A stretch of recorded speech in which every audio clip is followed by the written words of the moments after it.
Всем привет, друзья! Вы на канале Dream Life, меня зовут Татьяна, и сегодня я хочу поговорить о полетах на дроне в Турции, о том, можно ли это делать, какое законодательство в Турции, и расскажу свой личный опыт о том, где я летала и с какими трудностями я столкнулась. Ну а прежде чем я перейду к этой теме, я попрошу вас подписаться на канал, поставить лайк этому видео. Как говорится, вам все равно, а мне приятно.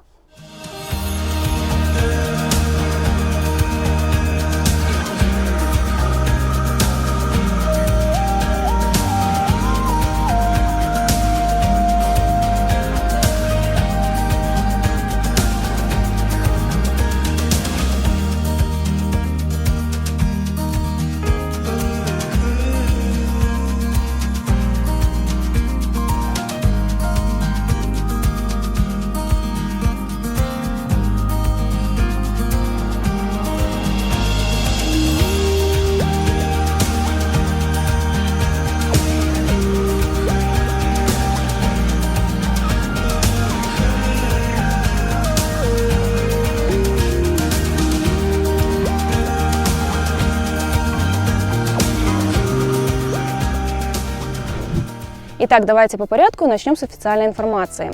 Согласно законодательству Турции, в страну можно ввозить и без проблем использовать дроны весом до 500 грамм и для некоммерческого использования.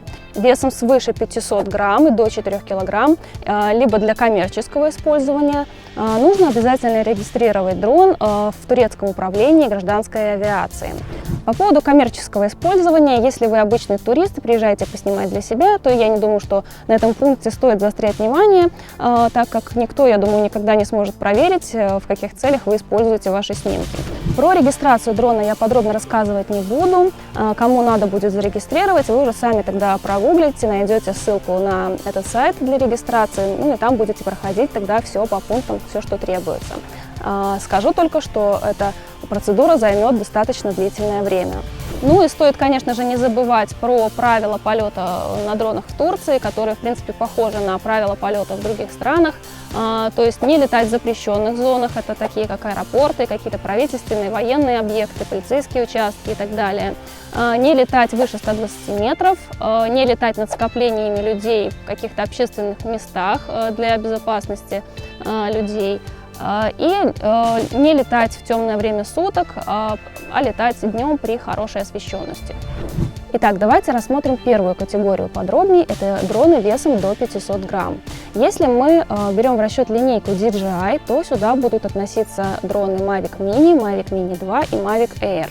Есть еще такой момент. Если мы отбросим в сторону Турцию, рассмотрим другие страны, а вы, я думаю, планируете попутешествовать и поснимать еще и другие красивые места, не только Турцию, так вот, в некоторых странах есть ограничения на использование дронов весом до 250 граммов. Именно по этой причине компания DJI и выпустила дрон всего 249 грамм. И именно на него и пал мой выбор, как начинающего дроновода и путешественника, и я приобрела себе DJI Mavic Mini в комплектации Flymo Combo. Подробный обзор этой модели я делать не буду, так как в интернете полно видеороликов на эту тему, тема уже изъезженная. Скажу только по комплектации Combo. В нее входит еще дополнительные 2 аккумулятора, вот такой вот чехольчик-сумочка и дополнительные, по-моему, лопасти сюда шли. Так вот, обязательно берите этот комплект, потому что дополнительные 2 аккумулятора вам точно понадобятся. Докупать их отдельно, если вы будете покупать отдельно дрон и потом докупать аккумулятор, это выйдет в любом случае дороже, ну и там не будет еще вот этой сумки.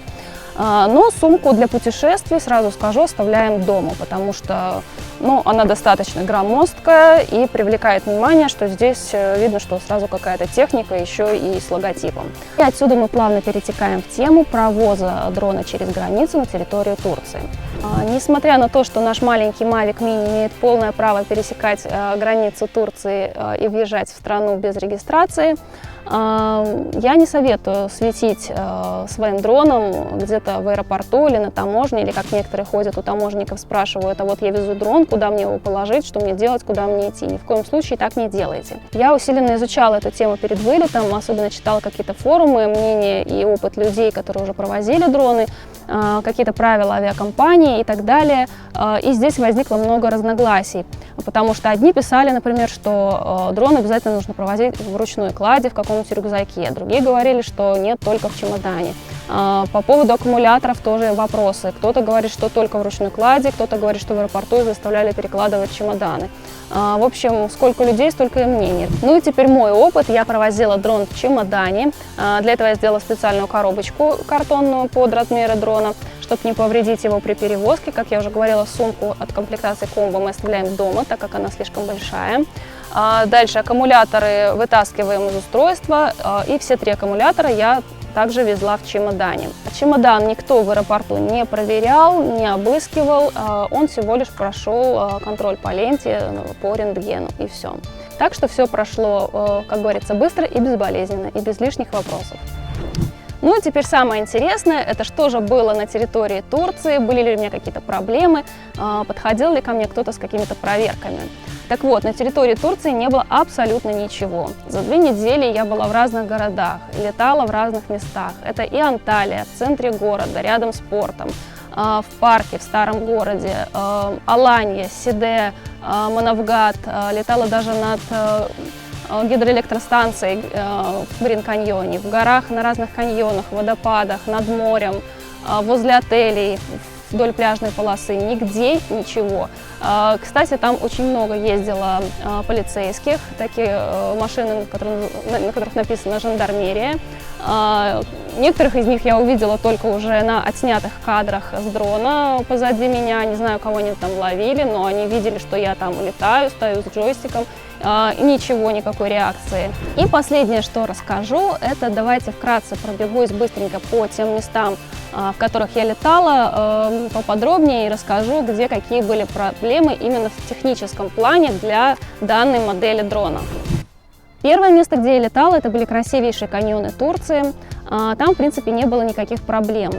Связь была хорошая, места для маневров было достаточно. Единственное, что если залетаешь куда-то за скалу, то связь теряется. Ну и были небольшие проблемки с ветром. Все-таки 249 грамм – это не только плюс, но и все-таки минус этого дрона, потому что иногда ему тяжело лететь, выскакивает ошибка, осторожно, сильный ветер. Либо бывает видно на качестве картинки, что при плавной съемке где-то он бывает при порыве ветра немножко дергается. Но, в принципе, это все не критично, как бы с этим можно справиться. Дальше был старый город Сиде. Это историческая часть города, и, как правило, в таких местах не разрешают летать на дронах, но я была приятно удивлена, когда смогла спокойно полетать там, поснимать с разных точек, с несколькими запусками, и даже покружила над амфитеатром, куда был вход платный, и никто мне ничего не сказал. Также мимо меня как-то проезжала полиция, я в этот момент стояла на камнях, залезла повыше, чтобы словить связь с дроном, но до меня никому просто не было дела. Впрочем, как и там были еще и другие дроноводы, которые летали в 3D-очках, и их тоже никто не трогал. Ну и больше никаких проблем не было, там, в принципе, связь хорошая, никаких Wi-Fi помех не было, ветра в тот день тоже особо не было, в общем, там было летать одно удовольствие. Дальше была Анталия.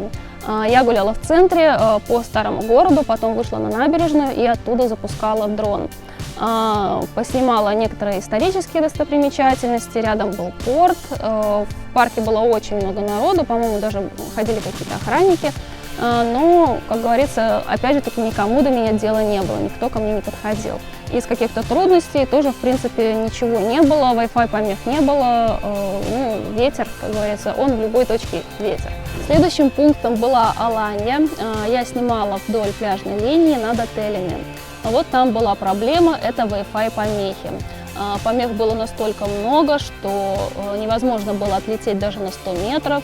Постоянно выскакивала ошибка, что связь потеряна, и мне ничего не оставалось делать, кроме как ходить сзади хвостом за дроном, чтобы хоть что-то поснимать и сделать какие-то кадры.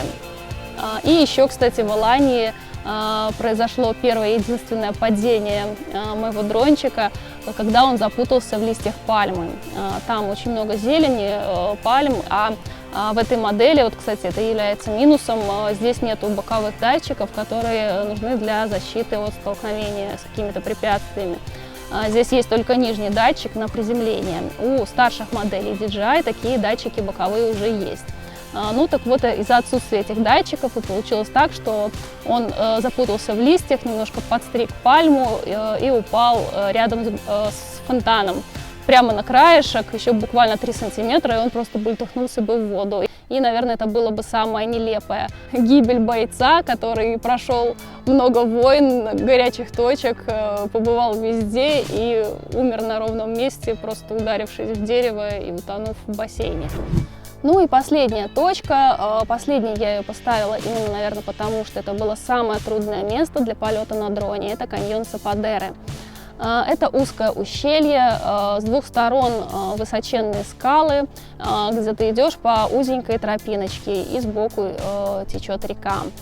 Так вот, в этом ущелье связь практически не ловила. Когда я запустила дрон, он отлетел на такое расстояние короткое, и связи больше не было. То есть он находится на расстоянии вытянутой руки, но телефон заглючил, связи нету, он никуда вообще не двигается, на джойстик не реагирует. И слава богу, хотя бы я смогла его посадить назад, потому что, опять же таки, он висел над водой. Я его отсоединила, все перезагрузила заново, с горем пополам, потом связь немножко наладилась. Опять же таки, GPS там нет вообще, он не ловит. Поэтому карты вы не видите и, соответственно, точку домой он тоже не видит. В общем, летаете вслепую.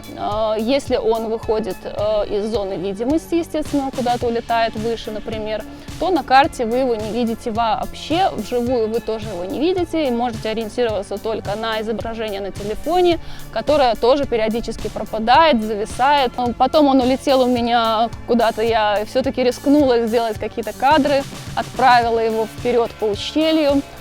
И тут у меня пропала связь окончательно. При этом у меня было мало времени, потому что уже темнело. Мне нужно было еще возвращаться назад. Связь с дроном потеряна.